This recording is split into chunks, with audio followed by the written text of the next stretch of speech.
ဇီယိုတဦးဟာသူဌေးဆိုတာကိုလျှို့ဝှက်ထားပြီးဘော်ရှိပြိုင်ကားတစ်စီးကိုတိတ်တဆိတ်ဝယ်ယူခဲ့ပါတယ်။သူဟာရင်ခုန်စိတ်လှုပ်ရှားစွာနဲ့ကားတော့ကိုတန်ဖိုးနည်းတဲ့ဖန်ပလင်းလေးတစ်ခုထဲမှာထည့်ပြီးကွက်ထားခဲ့တယ်။ဒါဟာသူ့ရည်စားအတွက်အံ့အားသင့်စရာလက်ဆောင်တစ်ခုအဖြစ်ပြင်ဆင်ထားတာပါ။ဒါပေမဲ့သူ့ရည်စားကအဲ့ဒီတန်ဖိုးနည်းပုံပေါက်တဲ့လက်ဆောင်ကိုမြင်လိုက်ရတဲ့အခါမျက်နှာကချက်ချင်းဆိုသလိုအေးဆက်သွားပါတယ်။သူမဟာအဲ့ဒီပလင်းကိုဓာတ်ပုံရိုက်ပြီးတငယ်ချင်းတွေစီပို့လိုက်ကဒီလူနဲ့တွဲလာတာ9နှစ်တောင်ရှိပြီးအခုတော့ငါ့ကိုအမိုက်လိုလက်ဆောင်မျိုးပေးနေတယ်လို့စာပို့လိုက်ပါတယ်။သူမရဲ့တငယ်ချင်းတွေကလည်းသူမရည်စားဟာအရန်နှမျောတိုးတိုလွန်းချောင်းကလေးတွေတောင်ဒီလိုလက်ဆောင်မျိုးမပေးကြောင်းဝိုင်းပြီးလှောင်ပြောင်ကြတော့တာပေါ့။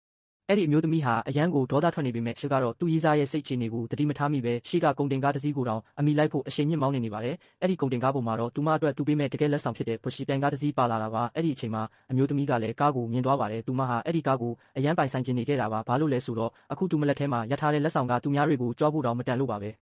ပွဲခန်းနားကိုရောက်တဲ့အခါဆရာကသူ့လက်ထောက်စီစာပို့ပြီးဘော်ရှိကားကိုမြေအောက်ကားပါခင်မှာရပ်ထားဖို့ညွှန်ကြားလိုက်ပါတယ်။သူဟာလက်ထပ်ခွင့်တောင်းဖို့အသင့်ပြင်ထားပြီးသားပါ။ဇီယိုတယောက်သူတို့ရဲ့ချုံမြင်လာတဲ့အနာဂတ်ကိုစိတ်ကူးရင်နေတော့မှပဲသူ့ရည်စားကတငယ်ချင်းတွေစီကဈေးကြီးတဲ့အမတ်တစိတ်အတုံးဆောင်တွေကိုလက်ဆောင်ဖြစ်လက်ခံရရှိနေပါတယ်။သူမဟာရည်စားဖြစ်သူပေးတဲ့လက်ဆောင်ကိုကြည့်ပြီးတငယ်ချင်းတွေနဲ့အတူဒါကအမိုက်ပဲလို့ဝိုင်းလောင်နေကြပါတယ်။အဲ့ဒီအချိန်မှာဇူကအေးဆက်စွာရေမောလိုက်ပြီးဒီပလင်းထဲမှာငါကိုယ်တိုင်ခောက်ထားတဲ့ကြယ်လေးတွေ314လုံးရှိတယ်။ဒါဟာငါတို့ရဲ့9နှစ်တာတန်ရောစင်တွေကိုကိုစားပြုတာပဲမင်းကဒါကိုအမိုက်လို့ထင်နေရလားလို့မေးလိုက်ပါတယ်။